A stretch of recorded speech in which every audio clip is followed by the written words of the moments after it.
Ойлонуңуз, жашооңуздагы эң маңыздуу ойлор.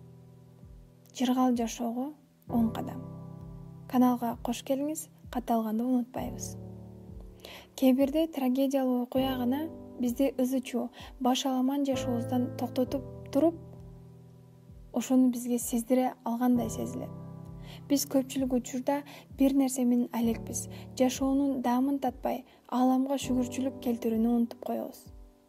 Баарыбыз эле трагедияга, тагдырдын тамашасына кабылганбыз. Кээ бирки учурларды биз түшүнбөйбүз. Кырсык, катуу оору, өлүм бул биздин жашообуздун бир бөлүгү. Эч ким алардан качып кутула албайт. Суроо: биз аларга кандай реакция кылабыз? Балким биз түшүндүрмө издейбиз, даттанабыз, же ушундай учурда да жакшы жагын көрүүгө аракеттенесизби? 3 жашар Робин дүйнө менен кош айтышканда, анын ата-энеси Дэвид менен Барбара Броштун айткан сөздөрү жана алардын мамилеси укмуштан калтырат. Биздин уулубуз Роберт чуркап ойноп жүргөн жерене биздин да жере энебиз экендигине кубанабыз. Ошол үчүн биз балабыздын жоктугуна кайгырбайбыз. Аны менен өткөргөн жылдар үчүн шүгүрчүлүк келтирип, кубануу менен жашайбыз. Робиндин айынан Дэвид экөөбүз ар бир мүнөттү баалап, сүйүүнү жана көңүл бурууну үйрөндүк. Робин биздин ишенимибизде, үй бүлөбүздө, жүрөгүбүздө жана ойлорубузда жашайт. Ал биздин эң баалуу жана эң жарык жашообуздун бөлүгү. Келиңиздер, ар бир мүнөттү жыргап жашайлы. Ар бир бизге жолуккан адамдардын баалуу экендигин көбүрөөк эстеп жүрөлү. Ар бир мүнөттү кайтарбай калганыбызды түшүнөлү. Бирок кээ бирки нерселерди биз ушундай болушу керек, табигый нерсе деп билебиз. Анан бизде эсепсиз убакыт көп деп ойлойбуз. Бир гана жоготуулар ар биз көз ирмемдин баалуулугун жана ал бизге белек экендигин түшүндүрөт. Канча гана белектерди алганбыз, жөн гана биз аны байкабай калабыз. Биз үчүн маанилүү деп ойлоп, күнүмдүк турмушка өтө көп маани беребиз жана аны байкайбыз. Биз өзүбүзгө суроо беришибиз керек. Азыркы көйгөйлөр 5 жылдан кийин маанилүү болобу? Андан бир жыйынтык чыгабы? Жыйынтык чыкпайт. Мындайда эң көп кыйналган бул биздин ички дүйнөбүз. Көйгөйдү канчалык көп жан дүйнөбүздүн түпкүрүнө жеткирсек, ошончолук көп аны 2-3 эселентебиз. Бирок жүрөгүбүздө калган көз ирмем андан күчтүү.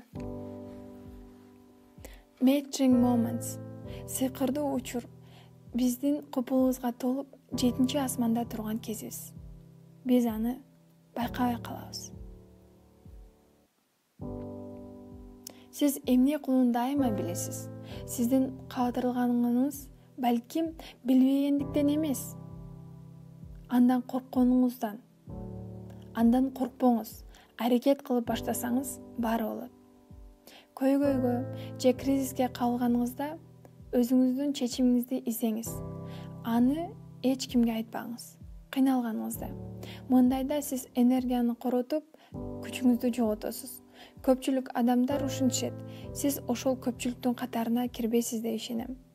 Кээ бирде ден соолук, бизнес жана карым-катнаш сиздин кыялыңыздан бийик тургандай сезилет. Бул жалганга, иллюзияга ишенбеңиз. Ошол кыялыңызга жетесиз, эгер сиз баш тартпасаңыз. Эмки кыйын абалга туш келгениңизде мындай кылыңыз. Сиздин коркунучуңуз дилдиреп жооп издей баштайт. Колдоо, ишенич издейт. Ошол учурдагы сиздин тапшырмаңыз. Ошол корккон абалдан кандай болбосун чыгып кетүү. Жөн гана тынчтаныңызда өзүңүздөн сурап көрүңүз. Балким мен издеп жаткан жооп такыр мага кереги жоктур. Бул ойдон кайтпаңыз. Эч нерсе кылбай туруп эле ички дүйнөңүз, интуицияңыз эмне кылууну айтып жатканын байкайсыз. Мен эмне кыларымды билбейм деген сүйлөмдүн чыныгы түшүндүрмөсү сиз эмне кыларыңызды билесиз, бирок ката кылып коем деп коркосуз. Баары сиздин жашооңузда сизден гана көз каранды. ошону эч качан унутпаңыз.